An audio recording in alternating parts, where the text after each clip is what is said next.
Hello friends, आप सभी को हमारे यूट्यूब चैनल पर स्वागत है। तो शिक्षक भर्ती को लेकर जो आपका पूरा बयान सुन लीजिएगा कि आपकी शिक्षक भर्ती आनी है या नहीं आनी है। तो चलिए हम पूरी न्यूज़ देख लेते हैं, जो कि आपके संदीप सिंह हैं, बेसिक शिक्षा मंत्री यूपी से। उन्होंने क्या क्या कहा है शिक्षक भर्ती को लेकर, तो चलिए हम देखते हैं। शिक्षकों को लेकर के सबसे पहले जो सवाल पूछा है उस संबंध में मुझे जानकारी देनी है, आपके माध्यम से सदन को अवगत कराना है कि जो हमारे वर्तमान में जो हमारी छात्रों की संख्या है, उन छात्रों की संख्या को देखते हुए जो हमारे पास में शिक्षक हैं, मैं इसमें शिक्षकों को ही केवल सम्मिलित कर रहा हूं, सहायक अध्यापकों को इसको जो हमारा छात्रों का और जो पीटीआर होता है छात्रों का और शिक्षक का जो रेशियो है, वर्तमान की छात्र संख्या को देखते हुए और वर्तमान के हमारी शिक्षकों की संख्या को देखते हुए हम 1:30 होना चाहिए, जो कि प्राइमरी स्कूल्स में, उसको हम लोग पूरा करते हैं। और शिक्षा मित्रों को अगर हम इसमें सम्मिलित करते हैं तो शिक्षा मित्रों को इसमें सम्मिलित करते हुए 1:22 का रेशियो हम पूरे प्रदेश में अपने छात्रों के अनुपात में शिक्षकों को जो संख्या है उसके बराबर हम इसको पूरा कर पाते हैं। तो मुझे वर्तमान में अभी जब शिक्षकों की आवश्यकता उत्तर प्रदेश सरकार को अपनी छात्रों को संख्या को देखते हुए हुई, तो हमारी सरकार के समय में ऐसे समय समय पे अलग अलग भर्तियों के माध्यम से भी शिक्षकों की नियुक्ति की गई है। मैं सदन को आपके माध्यम से अवगत कराना चाहता हूं कि 2018 में 12,460 सहायक अध्यापक प्राथमिक भर्ती की प्रथम चरण में 5,948 शिक्षकों को नियुक्त किया गया था। 2018 में 68,500 सहायक अध्यापक भर्ती में 45,567 शिक्षकों को नियुक्त किया गया और 69,000 सहायक अध्यापक भर्ती में 2020-21 में 69,000 टीचर्स को रिक्रूट किया गया, नियुक्त किया गया और 12,460 सहायक अध्यापक भर्ती में 2023-24 में 5,856 शिक्षकों को नियुक्त किया गया। ये मिलाकर के कुल 1,26,371 शिक्षकों को हमारी सरकार के समय में नियुक्ति दी गई है। अब जब वर्तमान में छात्रों की और शिक्षकों का अगर अनुपात हम लोगों को इस तरह से अवगत महसूस होगा कि छात्रों की और अगर छात्र बढ़ रहे हैं तो आने वाले समय में शिक्षकों की अगर आवश्यकता होगी तब इसके ऊपर विचार किया जाएगा। वर्तमान में कोई नई नियुक्ति को निकालने के लिए सरकार का कोई विचार नहीं है।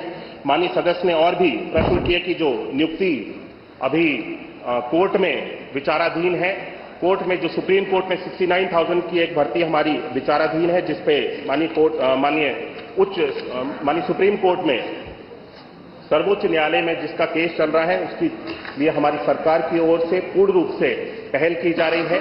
जो भी हमारी सरकार का उसमें योगदान हो सकता है, हम स्वयं चाहते हैं कि शिक्षकों की ये जो भर्ती की प्रक्रिया है इसको जल्द से जल्द समाप्त किया जाए और सरकार की ओर से इसमें पूर्ण योगदान दिया जा रहा है। माननीय सदस्य ने खेलकूद के बारे में भी चर्चा की। मैं बताना चाहता हूं, अवगत कराना चाहता हूं कि हमारी सरकार के समय में बच्चों की शिक्षा के ऊपर तो हम लोग ध्यान दे ही रहे हैं, लेकिन बच्चों के ऑलराउंड डेवलपमेंट में खेल का भी बहुत बड़ा योगदान है। हम समय समय पे प्रदेश स्तर पे, जिले स्तर पे अलग अलग प्रतियोगिताओं को ऑर्गेनाइज कराते हैं, जिसके लिए यहां से धनराशि की व्यवस्था भी की जाती है और हर एक विद्यालय में बच्चों को खेलकूद के उपकरण को भी उनको उपलब्ध कराने के लिए भी हर विद्यालय को अलग से हमारी सरकार के द्वारा, शासन के द्वारा धनराशि दी जाती है, जिसके माध्यम से बच्चों के लिए विद्यालय स्तर पर जाकर के खेलकूद के उपकरण परचेज किए जाते हैं और जिससे बच्चे खेलकूद में जिस भी क्षेत्र में जिस भी खेल में उनकी रुचि हो उस खेल में आगे बढ़ सकते हैं। माननीय सदस्य ने यह भी प्रश्न उठाया कि हमारी सरकार के समय में विद्यालयों को बंद करने का कार्य किया जा रहा है। मैं याद दिलाना चाहता हूं कि 2017 से पहले उत्तर प्रदेश में परिषदीय विद्यालयों की जो स्थिति थी वो किस तरह की स्थिति थी। बच्चों को स्कूल में जाकर के पठन पाठन के कार्य की कितनी सहूलियत होती थी, हम सब लोगों ने, पूरे प्रदेश ने देखा है। 2017 के बाद से उत्तर प्रदेश में खास तौर पे परिषदीय विद्यालयों में ऑपरेशन कायाकल्प के माध्यम से जिस तरह से हमारी सरकार के द्वारा विभिन्न 19 पैरामीटर्स पे कार्य किया गया और परिषदीय विद्यालयों की एक तरह से पूरे प्रदेश में तस्वीर को बदलने का कार्य किया गया।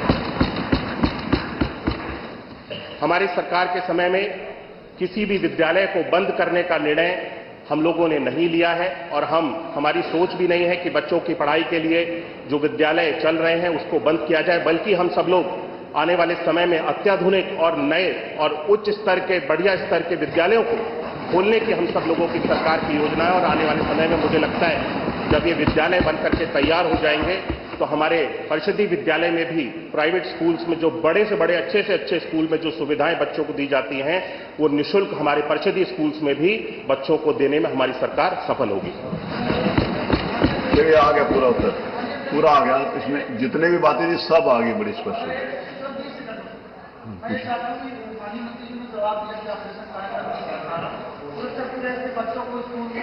की जा रही है। भारत सरकार के आंकड़े कहते हैं कि पूरे उत्तर प्रदेश में 7,85,000 बच्चे स्कूल नहीं जा रहे हैं। तो क्या सरकार की कार्ययोजना में किसी प्रकार की कोई कमी है कि ये बच्चे विद्यालय नहीं पहुंच पा रहे हैं? आप अगर कह रहे हैं कि आप ऑपरेशन कायाकल्प से विद्यालयों की संरचना बहुत हो गया, तो 7,85,000 बच्चे कैसे स्कूल नहीं जा रहे? सरकारी आंकड़े, इस पर माननीय मंत्री जी कुछ जवाब देना चाहेंगे? अच्छी बात।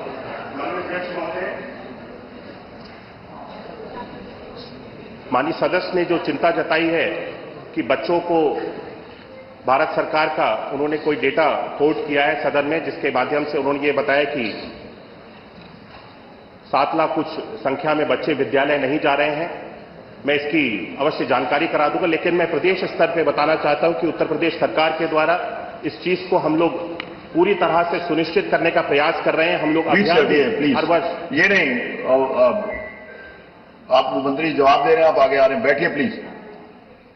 हम लोग हर वर्ष अभियान चला करके विशेष तौर पे, जिसमें सभी माननीय जनप्रतिनिधिगण, सभी हमारे विभाग के अधिकारीगण और समाज स्तर पे भी, लोगों के स्तर पे भी बृहद स्तर पे प्रयास किया जाता है। स्कूल चलो अभियान के माध्यम से हर वर्ष जब नया सत्र प्रारंभ होता है, माननीय मुख्यमंत्री जी स्वयं इस कार्यक्रम की शुभारंभ करते हैं, जिसके माध्यम से हम लाखों की संख्या में, इस वर्ष भी लाखों की संख्या में हम ऐसे बहुत सारे बच्चे हैं जो विद्यालय से जुड़े हुए नहीं थे, उनको हम इस व्यवस्था के साथ में जोड़ने के लिए हम सब लोग सफल हुए हैं। और आगे आने वाले समय में मैं माननीय सदस्य को आपके माध्यम से सुनिश्चित करना चाहता हूं, उन्हें आश्वासन देना चाहता हूं कि उत्तर प्रदेश में ऐसा कोई भी बच्चा नहीं होगा जो शिक्षा की व्यवस्था से दूर रहे। गर्मियों की छुट्टी होने वाली थी, मेरे पापा आने वाले थे, तो हम लोग सभी खुश थे। तो मैं बेड पे चढ़ के डांस कर रहा था, लेकिन वो पहले ही आ गए। प्लीज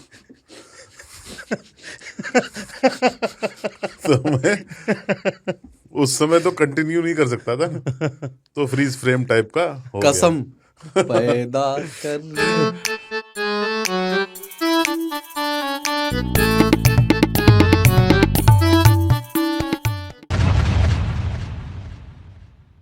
हमारे YouTube चैनल पर स्वागत है। तो जैसे कि आपने अभी सुनी, जो संदीप जी हैं उन्होंने एकदम स्पष्ट शब्दों में कहा है कि अभी कोई भी भर्ती नहीं आने वाली है। तो आपको बता दें कि यूपी में फ़िलहाल कोई नहीं होगी शिक्षकों की भर्ती। विधानसभा में बेसिक शिक्षा मंत्री ने इस तरह किया है, एकदम हिंट दे दी है कि भी हाल फिलहाल आपकी कोई भी वैकेंसी नहीं होने वाली, जैसा कि आपने उनके शब्दों को भी सुन लिया है।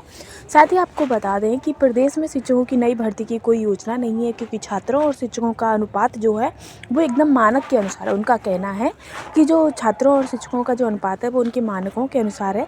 साथ ही बेसिक शिक्षा मंत्री संदीप सिंह ने भी ये भी बताया है कि वर्तमान में 30 छात्रों का एक शिक्षक और शिक्षा मित्रों को शामिल करने का पर यह अनुपात 22 छात्रों का हो जाता है। उन्होंने कहा है कि छात्रों की संख्या बढ़ने पर सरकार नई भर्तियों पर विचार कर सकती है, यानी कि विचार कर सकती है। अभी तो स्पष्ट शब्दों में अगर हम कहें तो आपकी जो भर्ती है वो अभी हाल फिलहाल कोई भी शिक्षक भर्ती नहीं देखने को मिलती है।